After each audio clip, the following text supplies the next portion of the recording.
Hi, welcome to Database Development Design Week 2. This is our Lab 1 walkthrough. This is a walkthrough for my course in Database Development Design at the local community college. We'll be walking through the first lab to kind of show you in case there's any problems you ran across or if you need some little guidance because the book is, sometimes not the clearest. So we're going to go ahead. Let's pop over into Access and get started.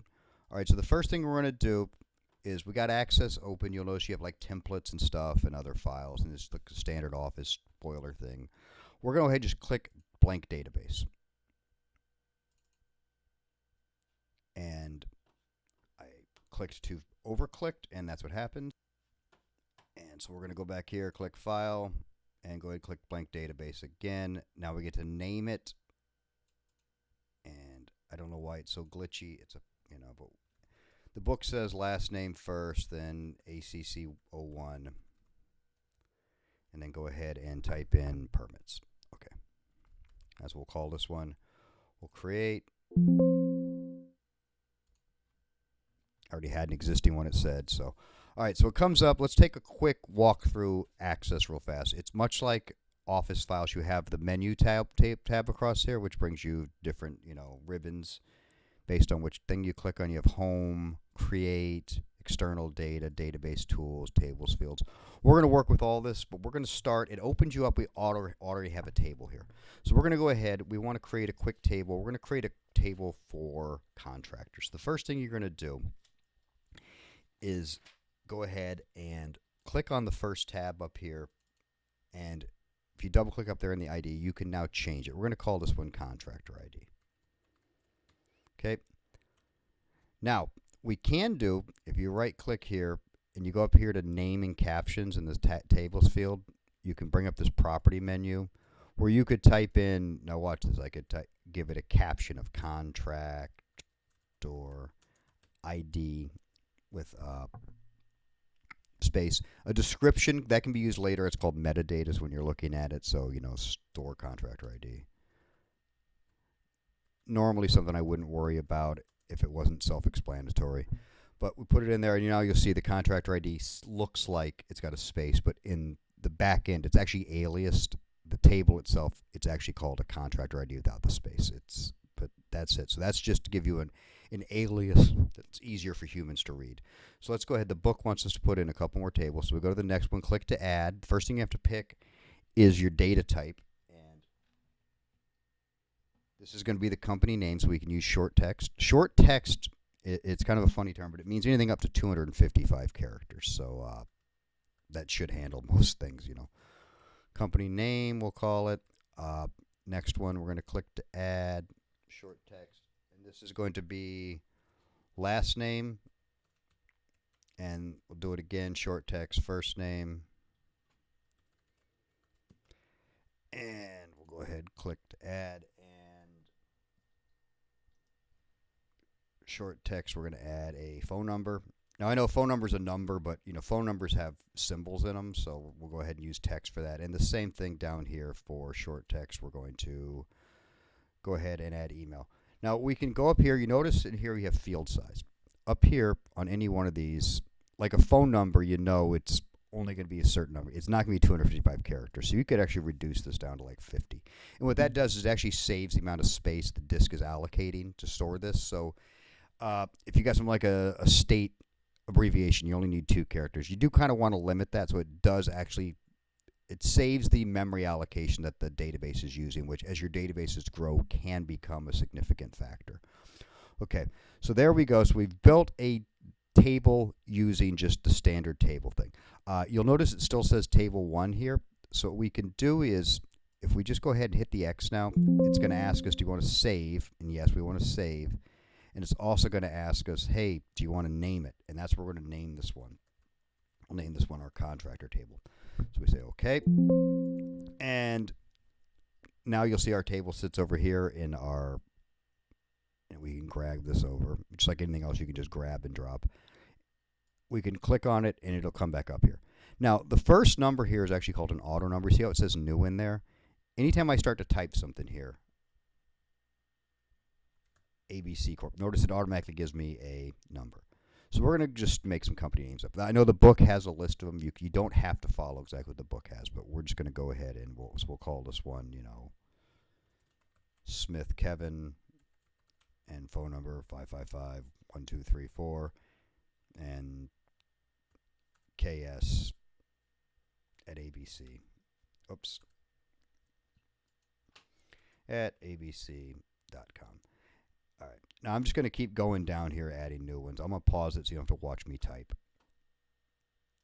All right. So I added a couple contractors, just put them in there, some fake names. Quick and easy. I know they mentioned this as like skills in the thing, but you can just drag stuff out just like you would in an Excel file. So if you want to see stuff, it's all there. Again, you can use the examples in the book, or you can just use these examples. It doesn't really matter. It's irrelevant what kind of data you put in, but this is enough. We got more than one, So we go ahead. Let's close this table out. Do you want to save the changes? Yes, we want to save changes. Okay. So the next one we're going to build now a table. We're going to create a table using called Design View. So you go ahead, click Table Design, and you get this option. Let's go ahead. We'll start. This is going to be our permits table. We're going to start with permits or permit ID. No space again, and short text. Now, let me go ahead and show you kind of a bigger view of the screen. So what happens is this a better one? So now we're in the design view. You can notice you got this information down here, which I know you probably can't read. I'm going to zoom in on it in a second. I just wanted to show you what the full screen kind of looks like here in design view. Let's go back into here, and we'll go back and see if I can drag this up. So you can see now, again, you have your field size. So we can change the field size something smaller. I mean, as the ID, we're definitely not going to need anything that big. So we can just change this to, 10, make it 15 maybe. All right. Caption, this would be the same thing as the earlier. If you wanted to put in a caption here for permit ID, you could put it there. Default value, that's the value. If there's no input, that's what you want it to be. The rest of this we're not going to really worry about. Required, we're going to put that as a no right now, but we'll worry about that. That means, does this field have to be in there for every record you put? If not, then it's not required. But let's go ahead and put the rest of the fields we want for our permits table. So we're going to go ahead, permit ID, and what else do we have here? So, got the permit ID. We have a start date, which is a date time. So this will be a new field for us, so it's not just text, date time. And we've got project title. And that could be a short text, obviously. And a location, another short text, because it could be an address. And we're going to have a fee. Now the fee is money, so we actually have an option here for currency. Oops. Currency. And if you'll notice now, if I scroll down here, or if you're looking on your screen, you'll notice you actually have different options now for currency, including a default value of 0, which we're going to get rid of. Just leave it at nothing that way, because what happens if you put nothing in, you're going to get 0 in the fee. And because this is a, if you're using the US version, it's going to come up as dollars, but I think there's other settings you can change in your universal settings in Windows to change it to euros, wherever else you're at. And then the final one we're going to put in is contractor ID. So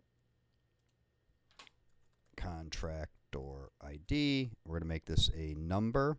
And then again, we're going to go down one more time here and scroll down.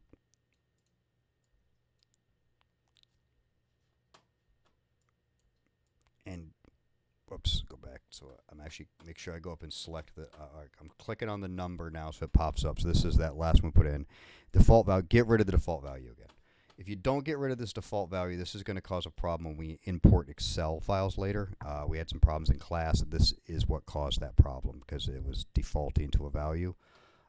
So make sure we just delete that default value of 0 from the number. Okay. I'm going to scroll my screen back up again for you here. So there we have it. Got the fields and their types. And always remember, when you want to name the table, just close it out. Say, yeah, I want to save the changes. And let's name our table permits. No primary keys. Okay, so this is good. I just want to pop up. No primary key is defined. Highly recommended. Isn't required. It's highly recommended. In this class, we're just going to say it's required. We'll just say it. We're going to cancel this right now because I don't want it to assign one. It'll create a brand new field for us. What we're going to do is just hit cancel. We're going to go up to our permits ID. We're going to right click and we're going to call this one a primary key. And what a primary key is it's a unique identifier for the row. So every table needs one. Now we have one. We'll hit close. It'll say, do you want to save changes? Yes, we want to save changes. Name it as permits. We'll say OK, and we'll go across. Now we've created two tables. We've created a table contractors, which you can click on and see. We've put some data in already, and we created a table permits, which we haven't put any data in yet, but we've done it two different ways. We created the table way and the table design way. Okay, so we've created two tables. Let's close these out, and let's go up now to database tools, and we're going to click on relationships. All right, we're going to drag both our tables onto this workspace now, and it's going to show us our tables in the forms of entity boxes. So this is the table name, and these are all the attributes or fields we have. So what we want to do is we want to show how these two tables are going to relate to each other. They're going to relate through this contractor ID. Now, keep in mind the titles do not have to be the same. The names don't have to be the same, but they do have to be the same data type. And these, luckily, are both numbers. Okay, so I can just drag over. You see, click on, drag it over, and just put it right to the contractor ID, and it pops up in this relationship. You could change different fields if you want at this point. Don't. And we're going to do this thing called enforcing referential integrity, and I'll show you what this means in a second. But just go ahead and click all these, hit create. And you've got a nice little relationship now. And my screen is very small, but if you looked closely, that's like an infinity sign, and this is a 1. So this is showing the one-to-many relationship, meaning you're only going to have one instance of a contractor in the contractor list because contractors only need to be in there once. A contractor can have many permits. So you have one contractor to many possible permits. That's what that means. Okay. So we've got that. We've built our relationship. We built our two tables. Now, what did this relationship just do for us? Let's go ahead, open up the contractor table. Now, I want you to notice something. I got these little space pluses next to me. Okay? So check this out. I hit plus, and this information pops up below.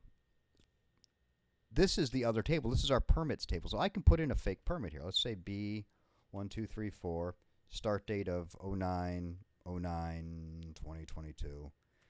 Call this project title, I don't know. He's into the metaverse now, right? Call this the metaverse. They're out in, I think they're in Palo Alto.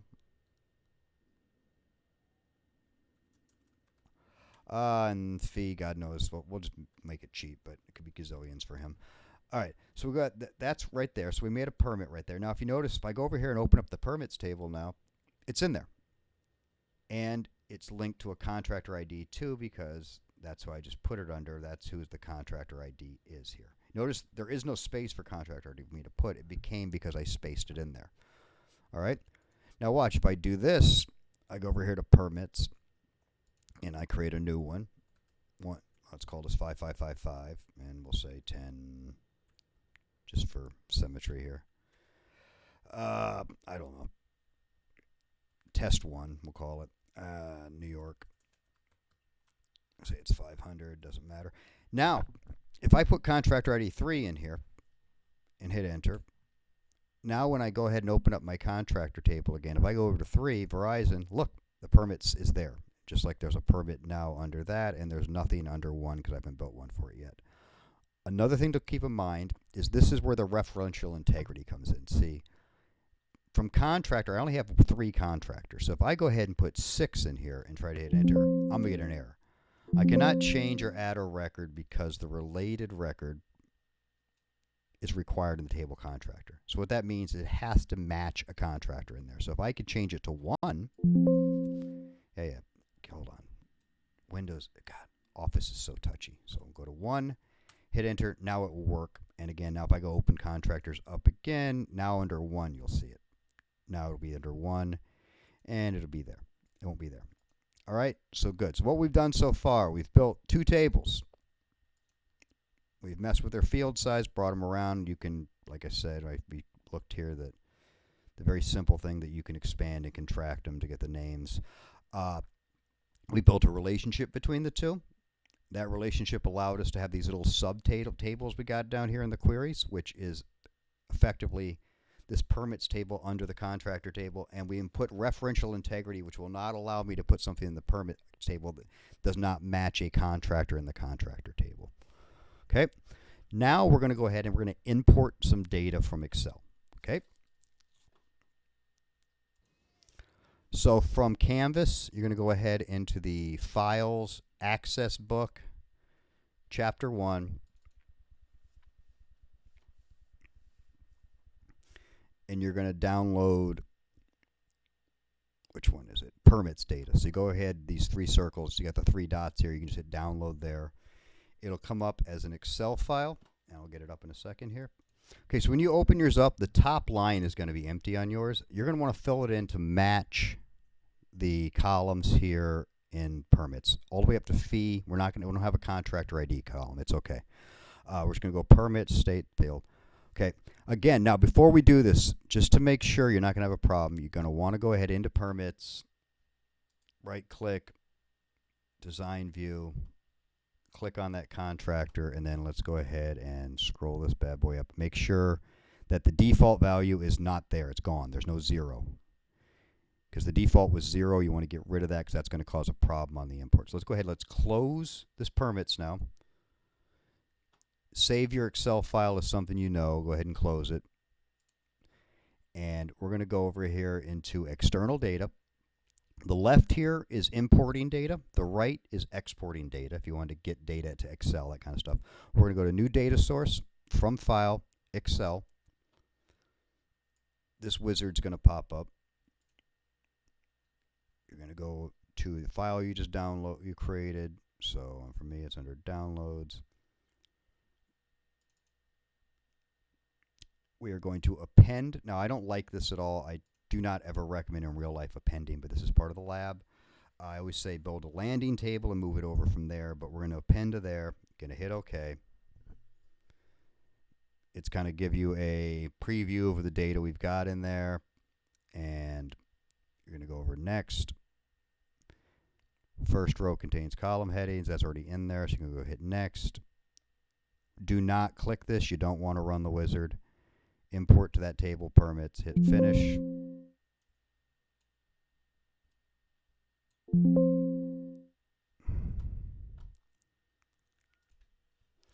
Okay, do not click on the save import steps. Don't worry about that. Just hit close. Now when you double click on the permits, you will see they have all installed. They've all loaded. Now notice none have contractor IDs attached, but you can just put a contractor ID in. Remember, only use ones that you have. You know, but just for a couple you can do it. You don't have to do it for all of them.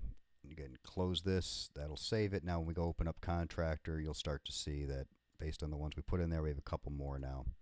All right. So that's what we've done. So we've created the two tables. We've imported the data.